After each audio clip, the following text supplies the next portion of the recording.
Indianapolis, and we're just past the halfway point in the season. The championship chase, not so much heating up, is coming into focus.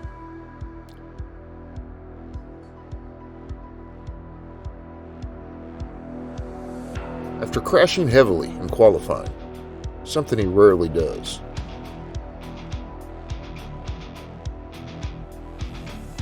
and falling again in his heat race, a scant occurrence, Cooper Webb then did something he almost never does, winning the race from the front after leading every lap. Coop has now gone 2-2, 1-1, 2-1 in the last 6 races.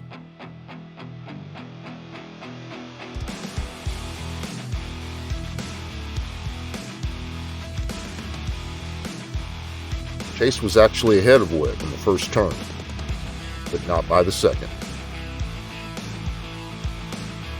Sexton sorely needed to bounce back and beat Webb, but while he was able to win his heat over fastest qualifier Ken Roczen, he never managed to get close to Webb while running second for much of the race.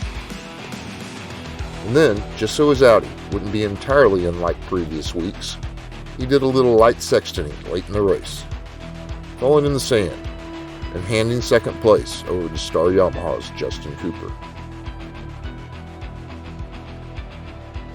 Cooper and Cooper, 1-2 on the night.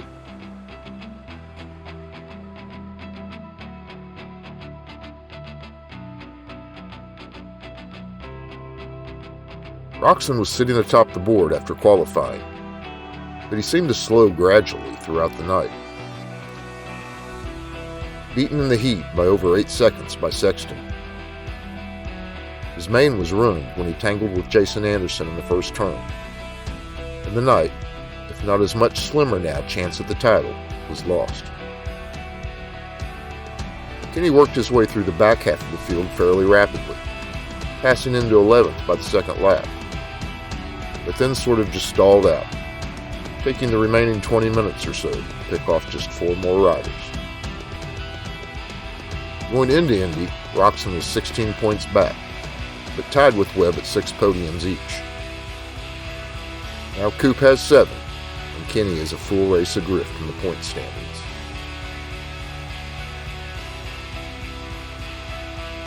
Coming in, Kenny had led 54 laps to Cooper's 42. But Coop led every lap in Indy, so yeah.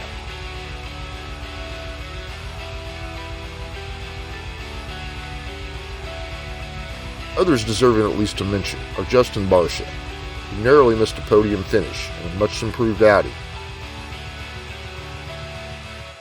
that included a gentle takedown of pseudo-teammate Aaron Plessinger.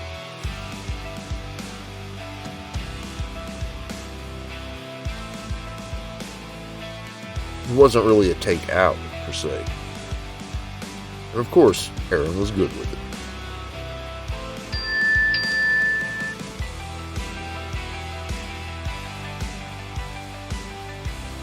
And also Tampa winner Malcolm Stewart, who finished 6th in the main after taking his second heat race win in a row earlier in the evening.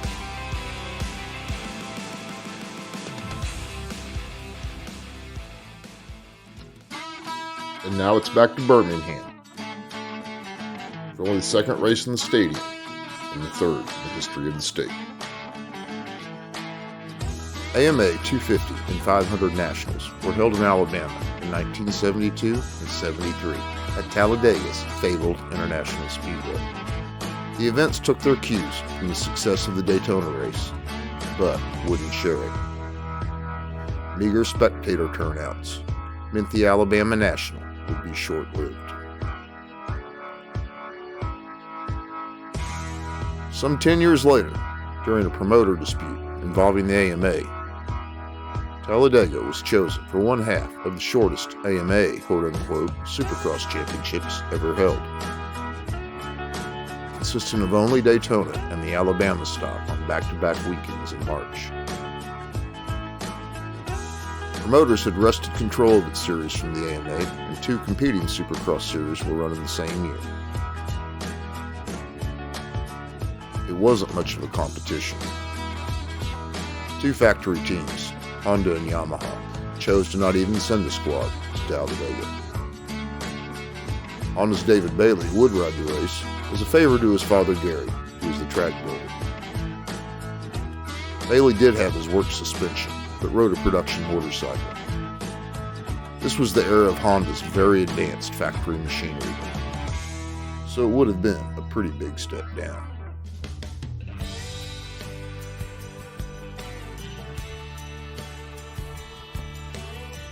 A rider who did have his works bike, Kawasaki's Jeff Ward, would win the race over Team Suzuki's Mark Barnett and Scott Burnsworth.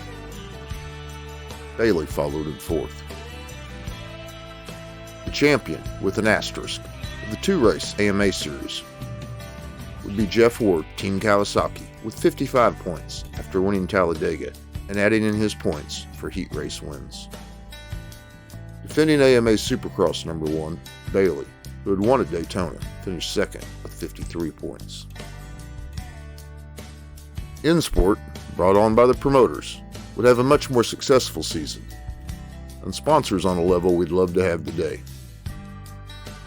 The 15-round InSport 1984 Supercross Championship boasted Wrangler Jeans as the title sponsor and was also presented by Miller High Life, Diet Coke, and Toyota trucks.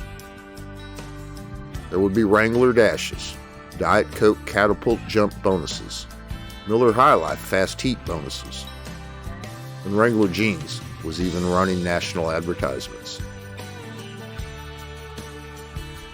Those two AMA races would later be somehow added into the final points tally for the InSport Series to arrive at a much different champion, one who had finished sixth in the two-race AMA Series. The O-Show, Honda's Johnny O'Mara, won his one and only Supercross championship, besting future teammate, but then current Yamaha rider Ricky Johnson, and Team Honda's Bailey. Wardy won the two-race title, but finished fourth in the larger series. I've not the time, and you've not the interest, for the court battle and resolution that brought Supercross racing back under the AMA banner the following year and all subsequent seasons.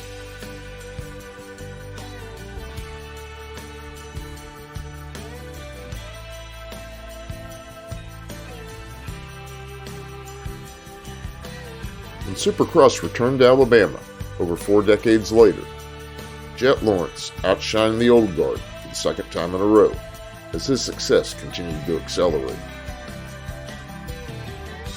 Up to the 9th round of the 2024 series, Jet had amassed 4 wins, over 100 laps led, and a 13-point lead over second place, 20 points clear of third.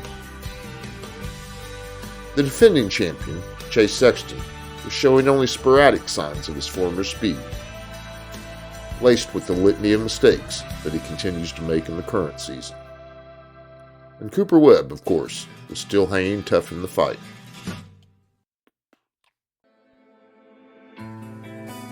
So much to talk about, but it's time to start talking and start racing.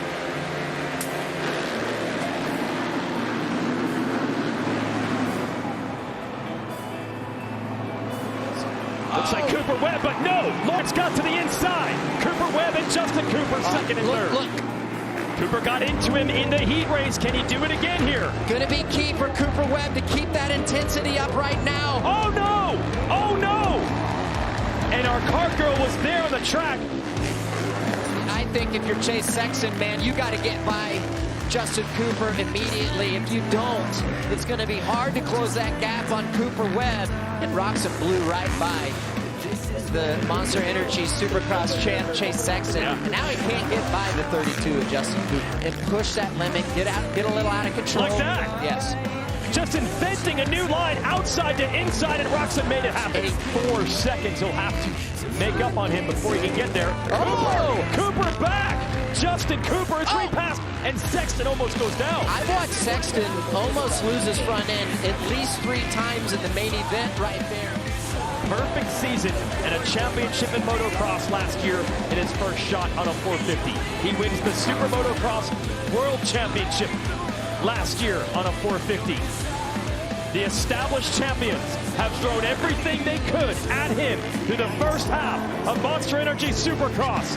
But for the first time this year, someone has gone back-to-back, and the back-to-back wins go to Jet Lawrence. That was an incredible ride by this young man. You know, if you're going to win these championships, he did what he had to do. He got a great start, and he rode superb. He didn't make any mistakes, you know, that costed him a win, and he's performing when he needs to perform. And that's what you have to do to be one of the greats.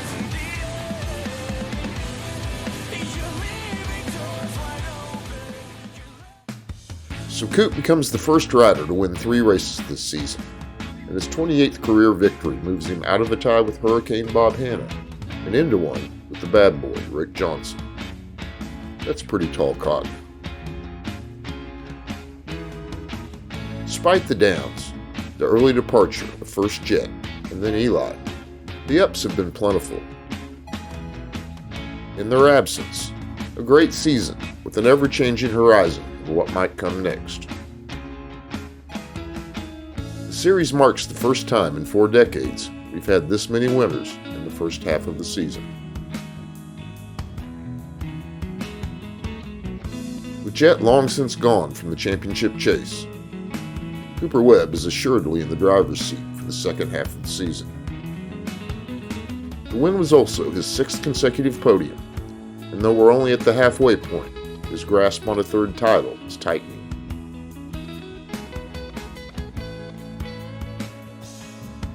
Perhaps Sexton managed to hit the reset button in the mid-season break. Hope springs eternal. Seldom, and perhaps never, have we seen a championship caliber rider commit such a long string of race-by-race errors, mental or not. After attempting a pass he didn't need to make to take the overall in Arlington, Chase hasn't had a whiff of the red plate.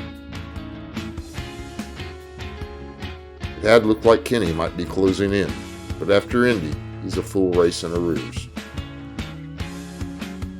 Still, there are 8 rounds to go.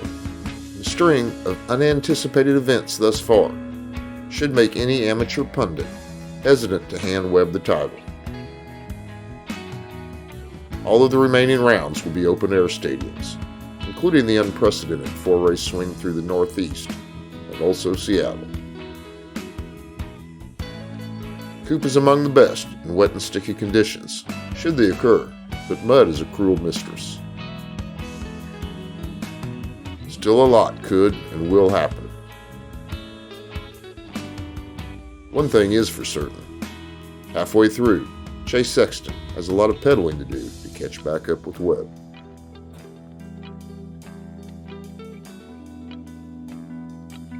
And hey, if you like this video, please like this video. Maybe we'll tap the subscribe button.